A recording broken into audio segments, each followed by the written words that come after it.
Mladenovic s'est qualifiée pour le deuxième tour. Victoire contre une autre Française, Chloé Paquet. 1-6, 6-2, 6-4. Aujourd'hui, notamment, Dodin affrontera la luxembourgeoise Minella. L'américaine Kining défiera Diatchenko à 16h. Voilà, c'est la fin de cette édition. Bonne journée à tous. RGFM Municipal 2020. RGFM, l'invité du jour, Municipal 2020. Et notre chapitre élection municipale nous emmène à Commentry ce matin. Et demain, nous allons recevoir les deux têtes de liste pour ces élections municipales, bien évidemment. On commence ce mercredi matin avec Sylvain Bourdier. Bonjour. Bonjour. Vous êtes à la tête de cette liste Commentry pour tous.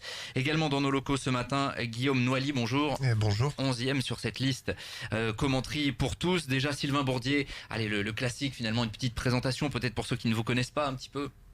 Alors, Sylvain Bourdier, j'ai 50 ans, je suis marié, j'ai 3 enfants, je travaille et j'habite à Commentry bien sûr, mes enfants sont scolarisés à Commentry et je suis conseiller municipal et conseiller communautaire et candidat tête de liste pour Commentry pour tous le 15 mars. Guillaume Noailly, un petit mot également sur vous.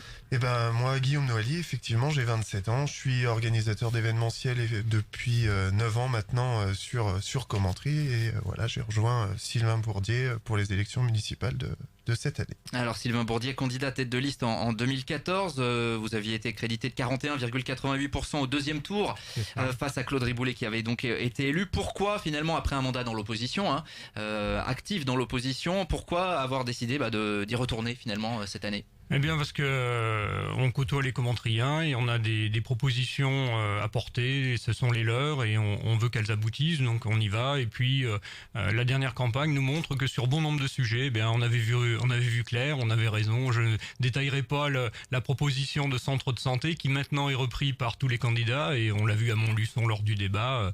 C'est une mesure que les autres candidats soutiennent maintenant et dommage qu'on ait perdu 6 années. Justement, le bilan que vous tirez là de ces 6 années dans l'opposition, vous avez vu parfois vindicatif vis-à-vis des deux maires qui se sont succédés finalement. Quel regard vous jugez sur le bilan de la majorité sortante ? Bon, écoutez, moi, le bilan, on l'a exprimé tout au long de ce mandat. Maintenant, je crois que la conclusion, c'est aux Commentriens de la porter. C'est eux qui vont juger. Mais quand même, on a quand même des fiascos notoires comme le lotissement de la Cheventière, 70 000 euros, 700 000 euros, n'importe quoi, 700 000 euros de gaspillés inutilement, puisque on a vu pas un lot de vendus, du gaspillage de terres agricoles, des politiques contradictoires, celle du réaménagement de centre-bourg et l'étalement urbain, de politiques qui s'opposent. On avait pourtant tiré le signal d'alarme, on voit où on en est. On a des propositions que les Commentriens ont refusées qui reviennent, comme une nouvelle salle de spectacle à l'Agora, 218 000 euros, rien que d'études. Vous vous rendez compte ? Le transport en commun à Commentry, ça nous rapporte 1 000 euros par an, 218 000 euros d'études de l'Agora. Si on compare, c'est 218 années de transport gratuit à Commentry. Donc à un moment donné, il faut faire des choix. Alors le programme que vous présentez, vous le dites, il n'y a pas de proposition extravagante, vous avez envie de répondre aux besoins quotidiens des Commentriens. C'est comme ça que vous le dites dans votre document de campagne en tout cas. Oui. Alors quand on les a reçus, on les a écoutés, il y a aussi une grosse campagne sur les réseaux sociaux, c'est un moyen de communication qu'il ne faut pas négliger, et beaucoup nous ont contactés par ce biais-là. Eh bien, ils nous disent quoi ? Ils nous disent il faut nous rétablir l'éclairage public. Vous voyez, c'est pas extraordinaire. Ça a créé de l'insécurité, de l'inconfort, donc il faut revenir là-dessus, donc on le fera. Ils nous disent c'est du concret, c'est de l'aménagement, c'est de l'urbanisme, c'est de l'état des routes. Voilà ce qu'ils nous demandent. Et ils nous demandent pas du béton à tout va. Alors il y a quelques projets bien sûr de construction et notamment pour les associations, mais sinon oui, c'est des choses du quotidien qui vont leur rendre la vie plus facile. Le rôle du maire, c'est de mettre un peu d'huile dans les engrenages, d'aider à ce que la vie soit plus facile et de trouver des solutions et pas systématiquement dire non. Il y a le savoir-faire, il y a le savoir-être. Je pense qu'il faut être près des administrés. Vous le dites clairement d'emblée, il n'y aura pas de grand projet pharaonique à Commentry si vous êtes élu. Mais pharaonique non, et ça serait une aberration. On est une ville de 6200 habitants qui est assez bien équipée, il faut maintenir les équipements actuels. On est une ville aussi qui perd des dotations, il faut quand même être prudent. Construire, c'est aussi engager des frais de fonctionnement derrière. Comment est-ce qu'on fait ? On met les finances de la ville en péril si on fait ça. Un petit mot, Guillaume Noailly, sur les raisons qui vous ont poussé, vous, à vous engager, là, avant de rentrer vraiment dans le détail de quelques propositions. Alors moi, quand j'ai rencontré effectivement Sylvain Bourdier, il y a cette petite phrase que je vais retenir systématiquement de par cette rencontre. C'est qu'effectivement, il m'a dit qu'il souhaitait, lui, être le maire des Commentriennes et des commantriens. Et moi, par rapport à ma culture personnelle, effectivement, je suis pas sur un engagement de militant, mais je suis sur un engagement local, pour le coup, en faveur des commantriens et des commantriennes. Donc, c'est cette relation qu'on a eue ensemble et qui fait qu'aujourd'hui, voilà, je l'accompagne sur cette liste pour les élections municipales. Alors une liste où il n'y a pas de parti politique finalement. Vous l'avez quand même dit lors de votre lancement de campagne, c'est clairement des valeurs de gauche qui sont défendues et assumées. Moi je l'interprète comme ça. Moi, ma sensibilité, tout le monde la connaît, c'est une sensibilité de gauche, mais je me sentais pas le droit de l'imposer à toute une liste, alors que certains viennent uniquement pour un engagement local qui est tout à fait respectable. Donc on n'a pas d'étiquette politique, on n'a sollicité aucun parti. Bon, on a eu le soutien du Parti socialiste, on va avoir très prochainement, ils me l'ont fait savoir, le soutien du Parti communiste, rien d'étonnant. Ils ont fait leur choix, on les a pas sollicités, mais c'est bien comme ça, c'est eux qu'on choisit. Alors venons-en donc justement à quelques propositions, notamment une ville agréable à vivre, c'est ce que vous dites dans votre document de campagne, notamment sur le centre-ville. On sait que c'est une thématique de campagne, la reconquête de ce centre-ville. Concrètement, comment on fait à Commentry, où de l'avis de beaucoup, c'est un centre-ville qui a besoin de redynamisation, y compris d'ailleurs de la majorité actuelle, qui a un plan là-dessus. Oui, elle a un plan, mais elle fait tout le contraire.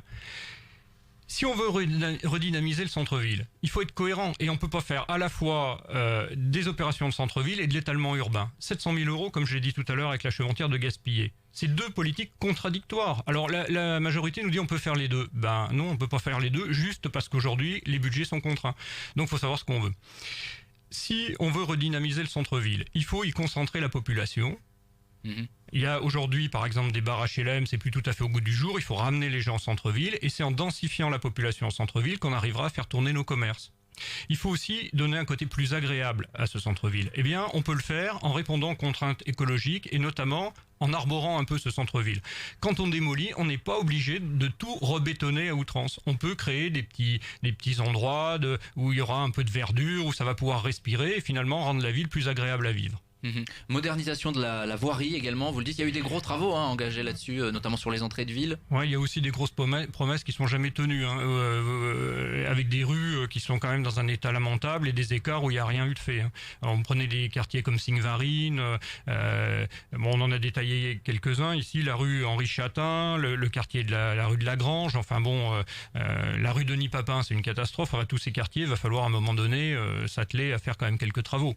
Vous parliez de sécurité tout à l'heure, alors vous avez évoqué l'éclairage public avec la volonté de le remettre. Ça, c'est quelque chose que vous engagez à faire? Ah oui, je m'engage tout à fait à le faire. On repensera l'éclairage public. On gardera une période dans la nuit où il fera totalement noir pour des raisons écologiques. Mais bien sûr qu'on va remettre de l'éclairage public qui a été, au dire des commentariens, une source d'insécurité. On l'a vu. Et aucune économie d'ailleurs, parce qu'on a compensé ça par des caméras de vidéoprotection aussi coûteuses qu'inefficaces. J'en ai moi-même fait les frais. Ma voiture a été emboutie, on m'a montré une belle photo, on n'a jamais retrouvé le gars qui était derrière le volant. Et au contraire, ça peut me mettre contre-productif parce que ça limite les enquêtes de voisinage et de quartier, et c'est ça qui compte, les enquêtes. Donc arrêt du développement de la vidéoprotection. Oui. On va pas enlever ce qui a été fait, ça c'est clair aussi. Qu'il y ait de la vidéoprotection sur des bâtiments publics, bien sûr, ça peut s'entendre, mais on n'ira pas au-delà, bien sûr. Ça coûte extrêmement cher, y compris dans la maintenance. La question de la santé, vous l'avez évoqué notamment, vous dites aujourd'hui vouloir recruter des médecins généralistes. Sous quelle forme? On parle beaucoup de centres de santé avec des médecins salariés. Est-ce que c'est quelque chose sur lequel vous êtes prêt à aller finalement? Bien sûr. Alors c'était le volet majeur de notre campagne aux dernières élections. Et nos opposants nous disaient mais on veut pas que dans la même ville il y ait une médecine salariale et une médecine libérale. Aujourd'hui, quand vous avez quelqu'un de malade, ce qui importe pour lui, c'est de pouvoir se faire soigner. Il va jamais voir son médecin en lui disant docteur, vous êtes en médecine salariale ou en médecine libérale? Ah je prends ou je prends pas. Non, ce qu'il veut, c'est être soigné. C'est ça qui importe. Et donc, c'est pas la peine d'avoir une doctrine là-dessus. C'est ridicule. Tout est bon à prendre. Donc, nous, on prendra également des médecins salariés. Actuellement, il y a beaucoup de médecins qui souhaitent travailler en médecine salariale. On essaiera cette piste-là. Il faut tout essayer. Ce que je regrette, c'est qu'on ait perdu 6 ans et que maintenant on soit en concurrence avec des bassins comme Montluçon, parce que évidemment ça sera plus dur maintenant que ça ne l'était il y a 6 ans. Salarié par la commune? par Oui, la salarié par la commune. Hein. Il suffit de passer une convention avec la caisse primaire d'assurance maladie et puis on est remboursé des consultations. Donc c'est une opération qui financièrement peut s'équilibrer. Après, je dis salarié par la commune. Si on trouve un accord pour que ça se fasse à l'échelon de la communauté de communes, et pas d'opposition de ma part. Hein.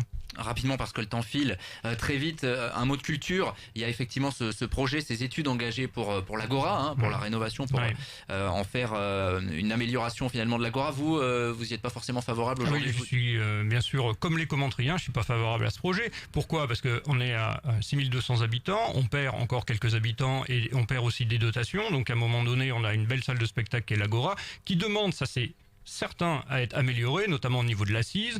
Il y a la piste des gradins. Alors certes, ça nous fait perdre des places, mais moi je suis prêt à retravailler avec les acteurs locaux sur cette question-là et trouver des solutions. Et je suis sûr qu'on en trouvera.